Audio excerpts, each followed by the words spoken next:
Boker Tov, alors aujourd'hui, une idée extraite du texte du Zohar. Pour se rapprocher d'autrui, il faut aussi se rapprocher de Dieu.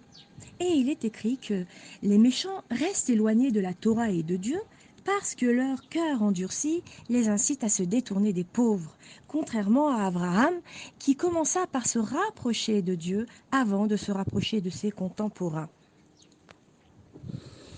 Et je vais vous raconter une petite histoire au sujet d'Abraham qui était très grand et qui a répandu la croyance en Hachem dans le monde en proclamant à toute l'humanité que c'est Hachem le créateur de l'univers, que c'est à lui que le monde appartient et qu'il n'y a point d'autre puisqu'il est un.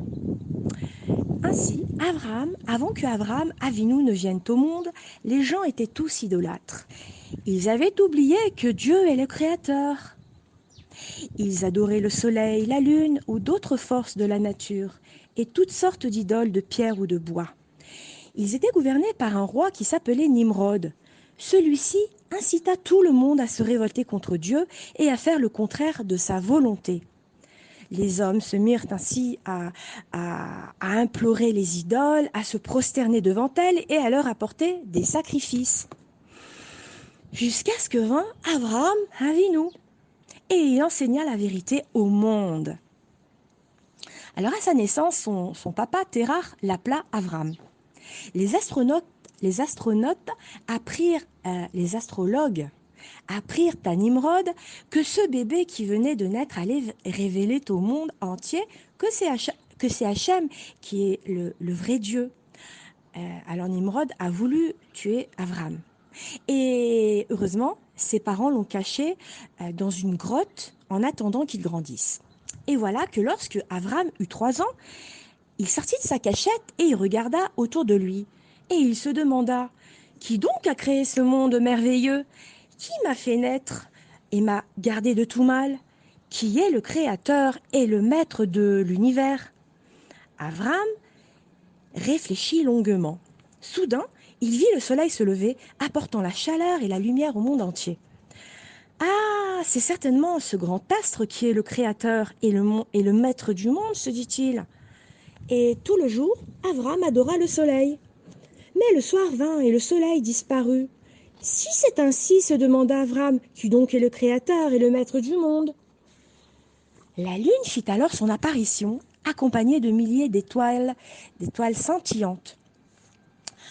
Ah, ce doit être la lune qui est le créateur et le maître de l'univers, et ces étoiles sont probablement ses serviteurs, pensa Avram. Et durant la nuit, toute la nuit, il adora la lune. Mais quand le jour se leva, ce fut la lune qui disparut pour laisser la place au soleil. Quand Avram vit cela, il comprit. Ce n'est ni le soleil, ni la lune, ni les étoiles qui sont les maîtres du monde. Je suis sûr qu'il y a un Dieu unique qui a créé l'univers entier, qui dirige toute la nature et qui est le maître de tout. C'est lui qu'il faut adorer. Et ainsi, Avram le tzaddik se mit alors à servir Hachem, le créateur du ciel et de la terre.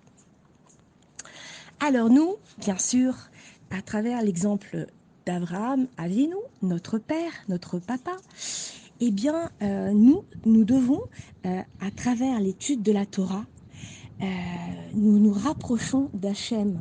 Nous étudions ses midot, nous étudions ses mitzvot, nous apprenons à aimer notre prochain, à juger les caves et routes, nous apprenons à donner et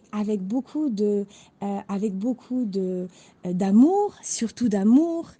Et ainsi, en donnant, en étudiant la Torah et en appliquant les lois d'Hachem, alors, bien sûr, nous nous rapprochons les unes des autres, les uns des autres. Pourquoi? Eh bien, parce que lorsqu'on essaie de ressembler à Hachem, puisqu'on a Hachem à l'intérieur de nous, bien sûr, alors qu'est-ce qui se passe? Eh bien, on va toutes se rapprocher les unes des autres.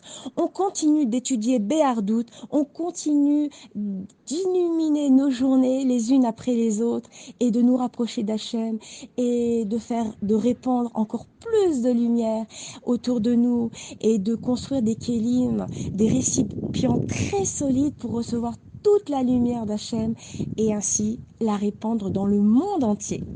Alors je vous dis à demain, à bientôt.